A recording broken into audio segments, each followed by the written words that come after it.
All right. Now we're turned to a new topic. It is an updatable contracting topic, but a new theme besides good obligation of good faith and fair dealing, well, at least until the end. So let's get started. And the wonderful thing is we finally get a problem we can solve. So let's see. Oh, I got this. Sorry, a bit of zoom in up this. So we'll look at consideration doctrine in the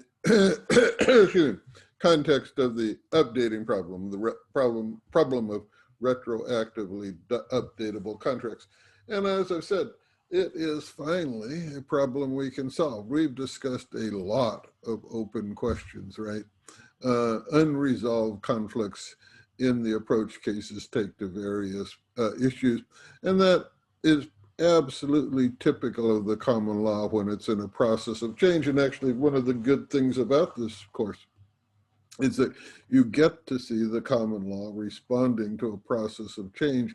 And this kind of conflicting patterns in the cases is what you get, right? So it makes the question of the authority of legal decisions much more complicated than it typically is in the civil law, because you must deal with conflicting patterns, differences in the jurisdictions, right?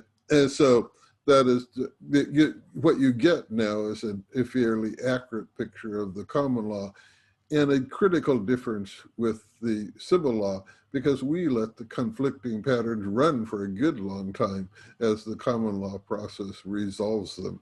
But now we have a problem we can solve. And the problem concerns consideration doctrine.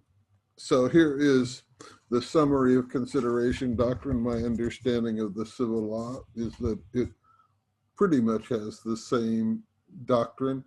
The common law varies from the civil law in a way that will not actually particularly concern us here. But let's review consideration doctrine in the common law. And I've taken the formulation from the restatement of contracts, right? The second restatement of contracts. Well, I explained the restatements earlier, but just as a reminder, remember, the common law is not written down. Quite literally cannot be written down, because it's just the patterns in the cases. The patterns in the cases, that is the common law. So, but of course, everybody would like it written down. Everybody would love to have the convenience of a book to go look at to figure out, to answer questions like, well, what is the common law on this point?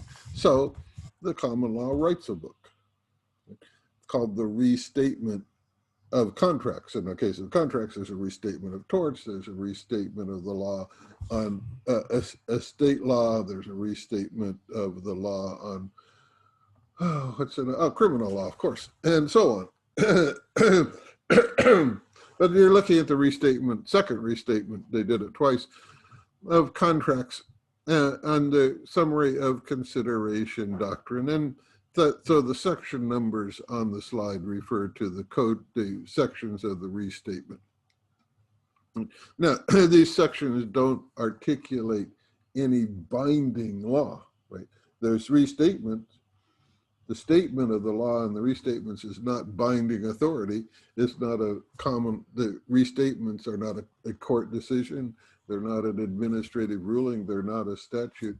They have no binding legal authority, but they're extraordinarily persuasive, because the process of writing the restatement, as we discussed earlier, is that a lot of judges, lawyers, and law professors get together and discuss until they agree upon what the common law is, and then they write it down in a restatement of the common law. So very, very persuasive. And the second restatement of contracts is no exception. Very persuasive statement of the common law. And so what we want, what the part we're ultimately going to deal with, is the fifth requirement. But let's read our way through. Let's work our way through 1 through 4 first, till taking ourselves up to 5, right? So a contract is a legally enforceable promise, very general, widely accepted notion of contract, right? So the question arises then, when is a contract legally enforceable? And the main common law answer to that question now is that the promise is enforceable only when there is consideration for it. There are exceptions. In fact, there are many exceptions to this rule. We don't have to worry about them for our purposes, but in general, exceptions aside, the common law requires consideration if a promise is to be legally enforceable. So the next obvious question, which is the one the restatement answers next, is, well, what's consideration? And we're told that it could be two things. It's a promise or a performance. That will make sense when we get further down, because consideration turns out to be something you can get back in exchange for making a promise. Well, there are two things you can get back in exchange for making a promise. You can get a promise back, or somebody can do something in response to your promise. So those two things can be consideration. And then we get down here, down here, it just says consideration. Yeah, my pen is not there. Let's see. Let's see if we can make the pen. Yeah, we won't worry about it. It'll work on the next slide. A4 says, right, there we get the cursor works sometimes. 4 says a promise or performance is consideration when it's bargained for. That just introduces the defined term bargain for, which is used to discuss consideration in this context. In fact, the whole theory we're looking at is called the bargain theory of consideration. We don't worry about that either. If we were looking at the history of consideration doctrine, we will see that there are competitors to the theory we're looking at right now. Historically, this doctrine we're looking at replaced them, and it gets called the bargain theory of consideration because it's defined critically in terms of this last condition here.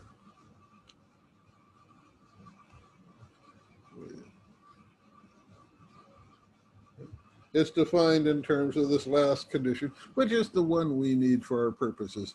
The idea is that there's consideration when there's a two-way exchange.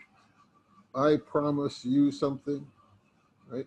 And you respond in order to get something from you. So I promise you something in order to get something from you. The thing I'm getting, I think I'm aiming at getting, is a promise or performance from you. So I make my promise to get a promise or performance from you, and you make your promise you make your promise in exchange for that, or you give your performance in exchange for that. So I do what I do to get something from you, and you do what you do in response in exchange for my promise. So a two-way exchange. Now, my understanding of the civil law is that this is the requirement in commercial contracts, but not necessarily in contracts, non-commercial contracts between individuals, that you can, for example, I can by contract under the civil law promise to give you $3,000 and wanting nothing back from you. I just think you're great, so here, have $3,000. I'm not looking for anything back from you. My understanding is in the civil law, if I do that with the right formalities, then my promise is enforceable. That would not be enforceable under the common law in the US because I'm not trying to get anything back from you. But our context is commercial promises, and we're going to look at whether this two-way exchange requirement is fulfilled in those commercial settings. So very much like the civil law in this regard. So the way that you see the restatement expresses this two-way exchange requirement is that a promise or performance bargained for if it's sought by the promisor in exchange for his promise and given by the promisee in exchange for that promise. Right? That's our two-way exchange requirement.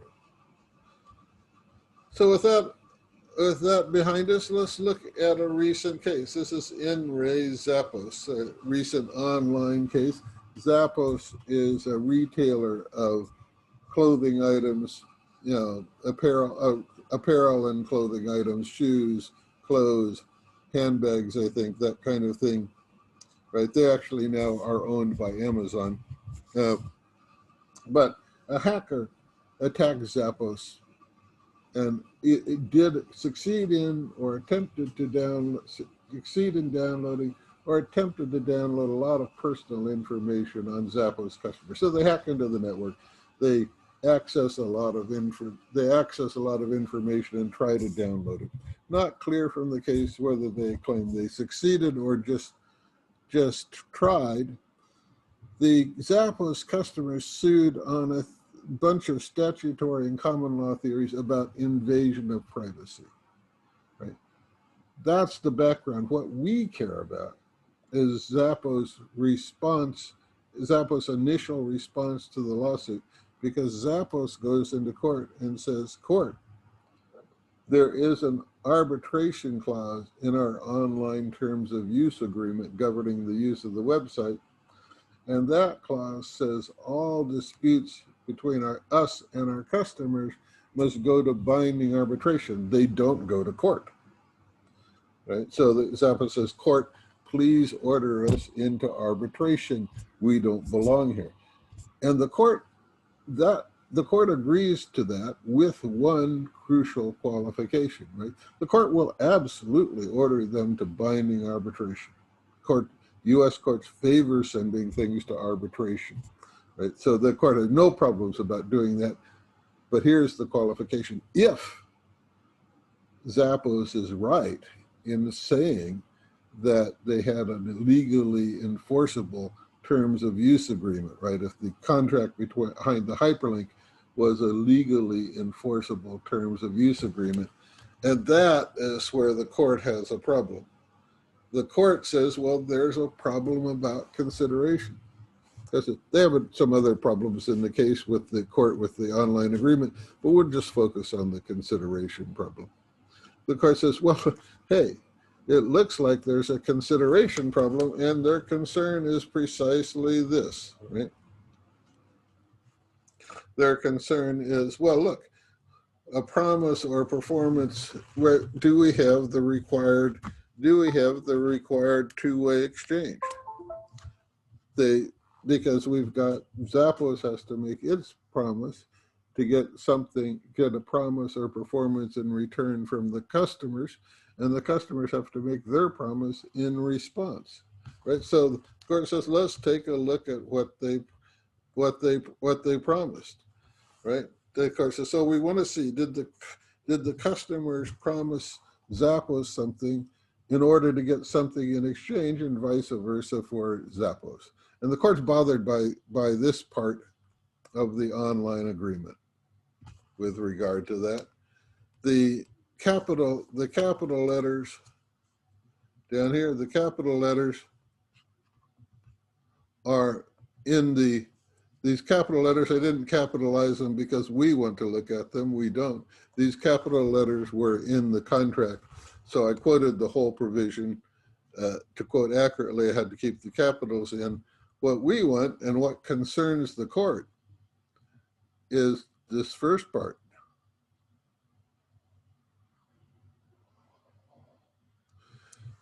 We reserve the right to change the site in these terms and conditions at any time. The court's bothered by that because they think that there's no consideration. Let's take a look. Let me get this off. Here is the court's argument, right? Here's the court's language, and then I'll give you a fuller rendition of the argument. The court says, in effect, the agreement allows Zappos to hold its customers and users to the promise to arbitrate while reserving its own escape hatch. For example, they say, look, for example, a consumer sought to invoke arbitration pursuant to the terms of use, nothing would prevent prevent Zappos from unilaterally changing the terms and making those changes applicable to that pending dispute if it determined arbitration was no longer in its interest.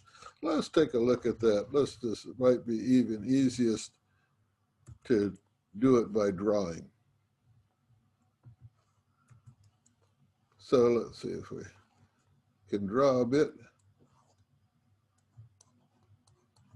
Not the greatest draw, but these are the customers. And here's the corporate entity Zappos, right?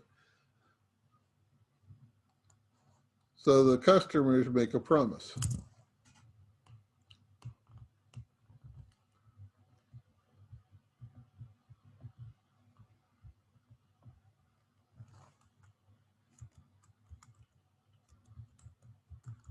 The customers make a promise,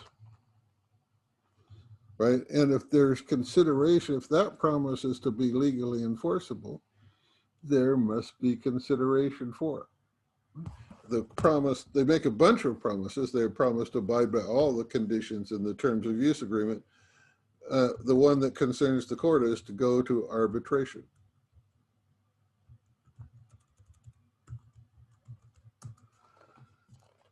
So the question is legally enforceable. The question is that promise legally enforceable? Well, it is if they made it to get, it is if they made it to get something in return from Zappos, right? So the question is,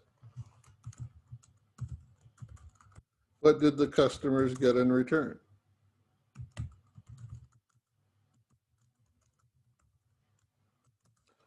That's our question. What did the customers get in return?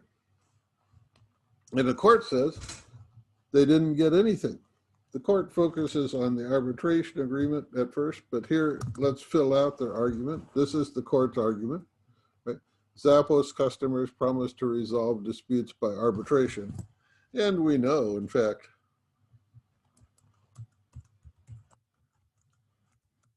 supposed to abide by the rest of the terms of use agreement.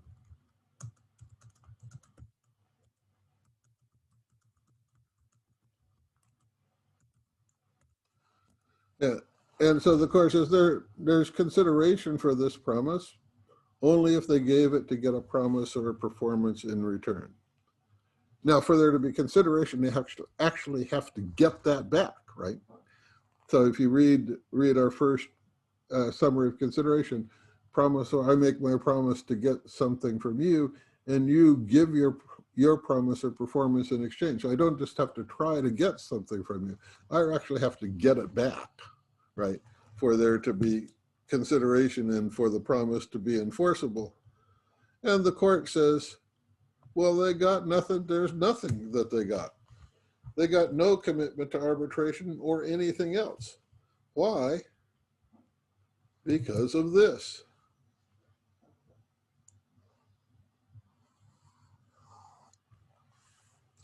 Right? Because of that. And if you want to see the point, recall the relationship example we've used before.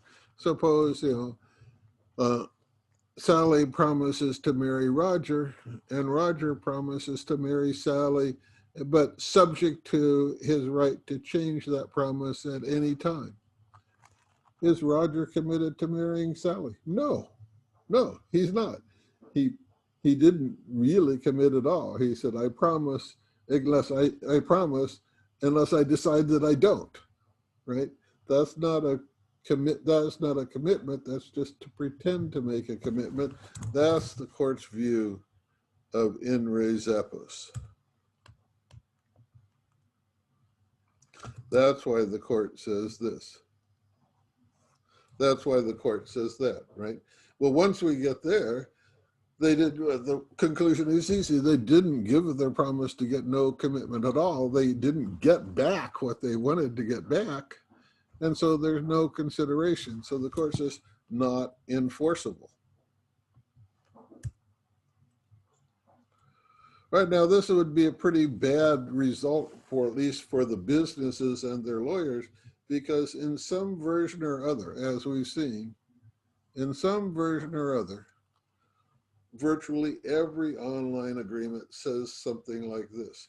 So are they all unenforceable for lack of consideration? You see this, you see commentators sometimes referring to this case, even courts referring to this case, drawing this conclusion. Is the conclusion correct? Well, the argument looks good, but if you look at the history of consideration doctrine, it turns out not to be a good one. But I was looking at this is what happened to me. I was looking at this argument, and then it reminded me of an argument that I teach every year when I teach contract law to the first-year students, as I've done for nearly 30 years. Right? I thought all of a sudden it struck me this argument looks exactly like one in the history of contracts that the courts have rejected. And so it's worth our going back into the history just to get an even fuller picture of the common law, because this happens too, right? We in the common law encounters a new situation, online contracting. The courts respond, and then as it turns out, people see analogies to other areas in the history of the common law and evaluate the present modern response in light of its history. That's what we're going to do. And then we will see that the Zappos court argument is really not that good, even though on its face it looks, well, gee, that looks like a problem, plausible. So let's look back at the history. And so let's turn back to mid-20th century. Linder versus Mid-Continent. I didn't assign it in the readings. There's no need for you to read it. We just need the facts on the slide right here. So Linder had a contract with Mid-Continent. So Linder owned a filling station, a gas station, right, where you fill up your car with gas. And Mid-Continent was a oil and gas wholesaler and retailer, right? And Mid-Continent, the big corporate entity, was interested in leasing Linder's gas station. So after much discussion, they did this, right? This is a contract between two business entities represented by lawyers, fully negotiated, written out. And so eventually they do this. And so we have a two-way commercial exchange. Certainly looks like it. So it looks very much like we have a promise to permit the use of the station in exchange for a promise to pay money for the use, to pay rent. And indeed, in the end, that's what we'll see we have. But what happens in Linder versus Mid-Continent is that Linder and Mid-Continent get into an argument. Linder's husband was working for the background is Linder's husband was working for Mid-Continent. That was part of the overall deal for leasing the station. You'll give my husband a job in your business too. And the husband and Mid-Continent have a falling out. And Linder, the wife, she's mad, and she wants to get out of the contract with Mid-Continent, just because she doesn't think they've treated her husband nicely. So she goes to her lawyer and says, can you get me out of this contract? And the lawyer looks at the contract and says, yes, I think so. Because the contract lacks consideration, just like Zappos, right? And here's the argument. You may notice a great deal of similarity between this argument and the argument in Zappos. Indeed, there is, right? So the lawyer's first point is this. All Linder really got in exchange for her promise was a commitment to pay 10 days rent. Why? That's because the contract that Linder and Mid-Continent signed contains a cancellation clause for Mid-Continent. It says if Mid-Continent wishes to cancel this contract at any time, give Linder 10 days notice and the contract is off. So the Linder's lawyer's point is, well, read the contract. Ask yourself, what does Mid-Continent have to do at any point during the contract? Pick any time from the moment the contract was signed to the moment that it's finally up, right? But 3 to 5 years, it was renewable. 3 to 5 year period. What does Mid-Continent have to do at any time during that period to avoid breaching the contract? Answer, pay 10 days rent. Right? So the lawyer says the sum total of Mid-Continent's commitment is to pay 10 days rent because that's all they ever have to do at any time. Well, give notice and pay 10 days rent, right? Give notice and pay 10 days rent. That's all they have to do at any time to avoid breaching the contract. So they go, then that leads us to the second premise. Well, obviously, right, she did not give her promise to get that minimal commitment. Right. Obviously, she didn't give her promise to get that minimal commitment. And then turns out to be the crucial premise. There's nothing she gave her promise in exchange for, right? So she didn't give her promise to get the 10-day commitment. The lawyer says, but look, that's all she got. Read the contract, that's all she got. She didn't give her promise to get nothing back, right? For there to be consideration, she has to give her promise to get something and get it. And she didn't give her promise to get nothing, therefore no consideration. And now, the court in the Mid-Continent court, the appeals court that hears this case, barely discusses this argument. They reject it just out of hand. The appeals court's attitude, you see the quote there, the appeals court's attitude is, we all know that this is a bad argument, right? The appeals court views, look, we're well past the point where cancellation clauses were a problem for consideration.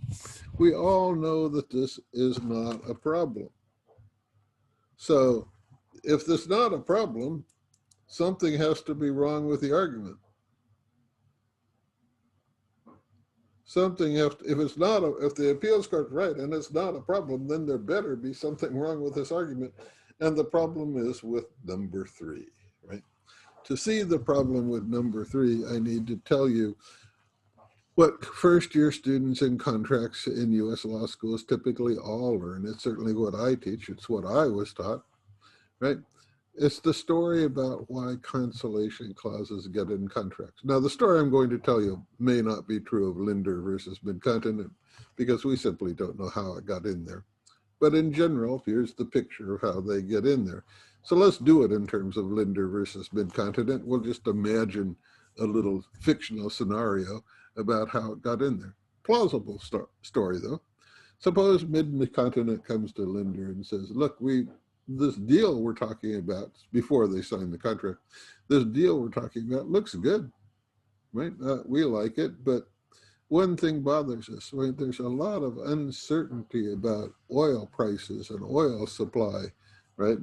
Unrest in the Middle East, uncertainty about demand and consumer demand. And so given that uncertainty, we're just having a difficult time deciding we should enter a contract for, say, 3 to 5 years, because given that we can't figure out how likely it is that things are going to work out for us, we can't evaluate our risk in entering the contract. Very typical, right? Uncertainty about the future makes it hard to calculate risk. And when people can't calculate risk, especially commercial entities, they're reluctant to enter contracts. Now imagine Linder saying, not a problem. Will eliminate your uncertainty, right? Well, let's just put in a cancellation clause idea. If things don't work out as we both expect everything to go fine. You'll make money, I make money, everything will be great, a good deal for both of us. But if it happens that, things don't work out that way during the course of the contract, give me 10 days notice and you're out of the contract. Right? That eliminates the uncertainty for Mid-Continent. They can escape the contract at any time. Now that's the critical point. This is an escape clause, right? Think of it as the escape pod in the starship, right? When do you get in the escape pod in the starship and go down to the sand planet below? Only when the Empire is attacking and the starship is breaking up and it's an emergency. Same idea here, right? This is for emergency use only. Well, if you look at it like that, then this is just false. If you look at it that way, this is just false. There is something Linder got for her promise, namely exactly what she was looking for, a long-term commitment from Midcontinent. Midcontinent makes that commitment, right, with the escape clause, just in case things don't turn out the way both parties plan, but both parties make a long-term commitment subject to emergencies, right? That is very common in contracts. Every contract I've ever written for relationships with the university, read in my programs I run, has a cancellation clause in it, just for exactly that reason. Very common. So 3 is false. There is something Linder got. She got exactly what she was seeking. That is why the appeals court is so dismissive of this argument. They said, look, everybody knows the story about cancellation clauses. This argument that we're looking at is wrong. But now look back at the Zappos argument. Same crucial premise, right?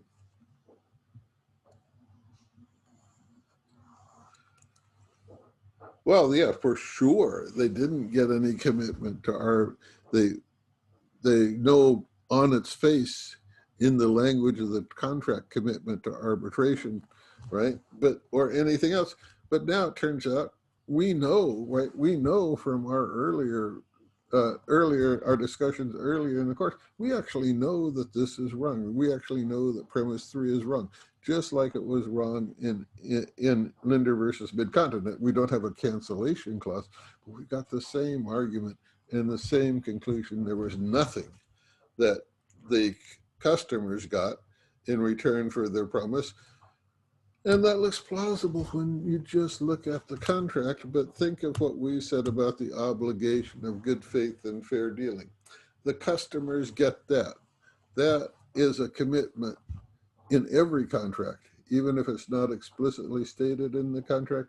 Every contract has implied by a matter of law a promise, a commitment to good faith and fair dealing, and that cannot be waived. Right? You can't escape that. That's something you can't change. Zappos may say this.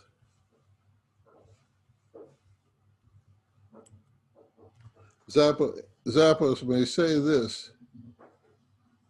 They can say that all they like, but they can't change the obligation of good faith and fair dealing. That's a substantive constraint on them they must abide by. And given that the customers get that, right, this is false. That's just wrong. There is something they got. The obligation of good faith and fair dealing. And so, right, the argument is wrong. And indeed, this gives us one thing we've needed for a long time, a way to interpret these clauses in contracts, because this is the New York Times. It's not that different from in re Zappos, right? We may add or remove portions of these terms of service. They don't say just some portions, any portions, except, but we now see that we should read that with this exception, right? So there is consideration for these contracts. So that is what we have to say about in re Zappos, but I very much wanted to do it just to illustrate, well, one, because we solve a problem. We have so many open questions we discuss. It's nice to solve one, but it also illustrates a process of common law reasoning. Okay, you got the in re Zappos court making its argument for lack of consideration, but if you look in the broader historical context, you can see the same pattern they're talking about occurs in other cases earlier, where we've dealt with the pattern in the context of cancellation clauses, and we can, by analogy, reason from that pattern to the pattern in re Zappos, put together with our comments we've been developing as the course has gone along about the obligation of good faith and fair dealing, and then we see that there is consideration. So very natural, very nice common law process, one that our work in the course allows us to illustrate. So I thought that was well worth doing. And with that, we'll stop this video, and we have 2 more topics in this part of the course, and then we will be done with this, but on to the third part of the course.